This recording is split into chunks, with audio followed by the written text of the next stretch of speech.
നിങ്ങൾക്കറിയാമോ ബെർമുഡ ട്രയാങ്കിളിന്റെ രഹസ്യം? അറ്റ്ലാന്റിക് ഓഷ്യനിൽ Miami, San Juan and Bermuda ഈ 3 സ്ഥലങ്ങൾ ബന്ധിപ്പിച്ചാൽ കിട്ടുന്ന ട്രയാങ്കിൾ ഷേപ്പിനുള്ളിലാണ് ബെർമുഡ ട്രയാങ്കിൾ ഉള്ളത്. നിങ്ങളും കേട്ടിട്ടില്ലേ? ഇതിലൂടെ പോകുന്ന കപ്പലുകളും ഇതിന് മുകളിലൂടെ പോകുന്ന ഫ്ലൈറ്റുകളും അവിടെ വെച്ച് കാണാനായിട്ടുള്ള റിപ്പോർട്ടുകളും. നിങ്ങൾക്കറിയാമോ ഇതിന് കാരണം എന്താണെന്ന്? ഏലിയൻസ്, ഭീമൻ സമുദ്രജീവികൾ, time portals and strange magnetic forces. Fact സൈഡും നമുക്ക് നോക്കാം.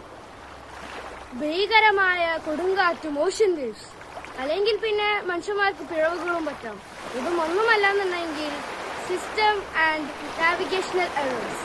ഇനി നിങ്ങൾ പറയൂ, ബെർമുഡ ട്രയാങ്കിൾ ഒരു ഫാക്റ്റ് ആണോ അതോ ഫിക്ഷൻ ആണോ? കമന്റ് ചെയ്യൂ.